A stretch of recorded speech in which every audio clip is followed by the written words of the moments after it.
I'm really grateful to have the opportunity to share in this series that you're doing at St. Francis as you look at some elements of people's discipleship and calling in the service of God's kingdom. In 1986, I went, after having been a curate in Hampshire, to serve in a parish in inner city Birmingham as vicar there.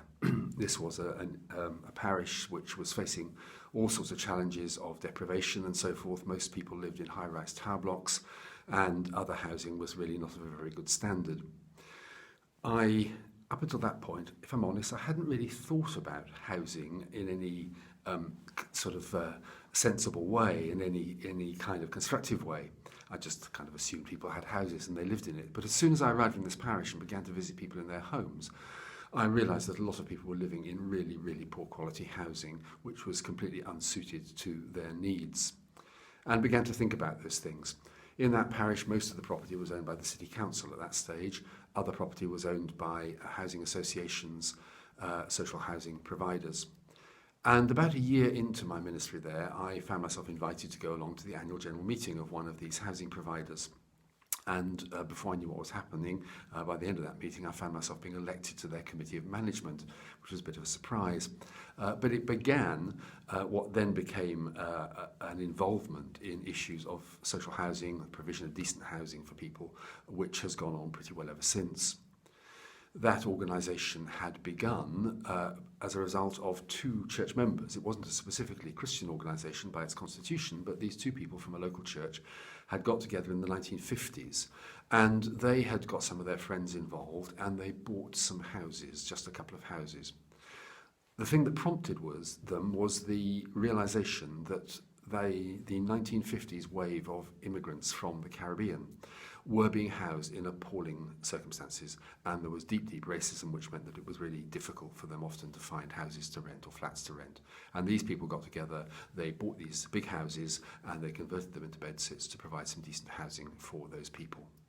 And that had begun this organisation, Birmingham Friendship Housing Association, which then grew, and time I knew it, had certainly 4,000 or more properties to let, and a lot of support services alongside those as well.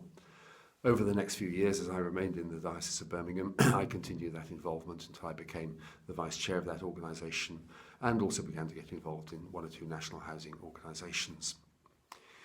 And what lay behind this was a realisation that I had not really seen a part of my own Christian calling and understanding. Having a house, having a home, having a shelter is really important for people's well-being. You may have all sorts of other issues in your life, maybe drug dependency, maybe lack of job or poor education, family breakdown. And it's really hard to tackle those issues if you haven't got a secure and decent home. So a secure and decent home is actually fundamental to people's well-being. And I hadn't really thought that through, I think, until I began to get involved in this work. This then led on to other things. For example, when I then moved some years later to become the Bishop of Lynn in Norfolk, I saw an advertisement for the role of chair of a large housing association group. It was actually 3 or 4 housing associations grouped together. I think we had 23,000 properties in all and provided quite a lot of range of accommodation across East Anglia. Interestingly, a really different setting, largely rural, but deep housing need as well in those places, particularly for younger people who could not afford private housing. And so I amazingly found myself being interviewed for that role and found myself getting the job, and became the chair of the flagship housing group, which I did for 5 or 6 years before moving down here to the Diocese of Rochester. And that led into something else, because on the back of that, I became a member of a thing which was called the East of England Regional Assembly. At that time, a sort of form of regional government. They've been abolished now, regional assemblies, and became chair of its housing steering group. So there was an opportunity to engage at a strategic level with some of these housing issues. Now, why is that part of my Christian discipleship? Well, because if you go to the scriptures, you will find there some really strong emphases about issues to do with home and shelter and security. There's that lovely, lovely vision which we see in the prophecy of Micah, it's echoed in the prophecy of Isaiah too, of that passage which is often used on Remembrance Sunday about swords being beaten into plowshares and so forth. Well, there's another little part of it there, which is the vision of each person living securely in their own place with their own vine and their fig tree. And there's a lovely little image there of people being, as it were, comfortable in the place where they are, at home in the place where they are. Of course, Scripture begins with an imagery of home, the Garden of Eden, where the first human beings are at home, and importantly, at home with God. And their banishment from the garden is the beginning of a whole history of, if you like, homelessness, with humanity then seeking to find their way back into a place which is home. And the end of Scripture in Revelation chapter 21, we find that lovely image where God makes his home with mortals and their home is with God. So this sense of belonging, of place, of being settled, of having somewhere where you are who you are, it runs through Scripture. And it's why the prophets, and Isaiah 58 is the classic example, inveigh against those who commit injustice, particularly against the poor and against the outsider. And the injunction is to take the homeless poor into your own home.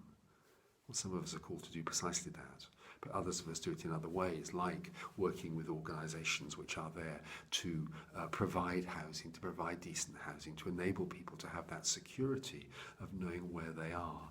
And this is something which is deeply Christian. It's part of our vision for the well-being of humankind, that we undertake this work, that we see this as important.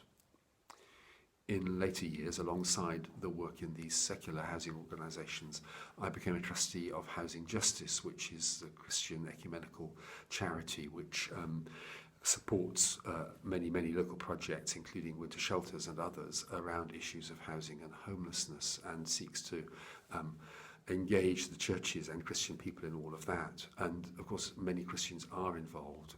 I became chair of that organisation and handed it over to one of my fellow bishops a year or so ago.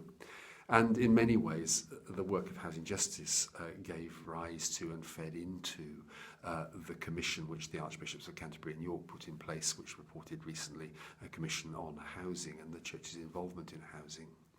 One of the things we did in Housing Justice was to try and promote ways in which the churches, plural, ecumenically, might use some of their own assets in order to tackle issues of homelessness. And that's something that is done. It's been done in our diocese, it's been done elsewhere. For example, where church-owned land is used to provide social housing, or where church properties are let to those in housing need. And that can be done very locally at a parish level, also at the level of diocese and other organisations like that in the other denominations.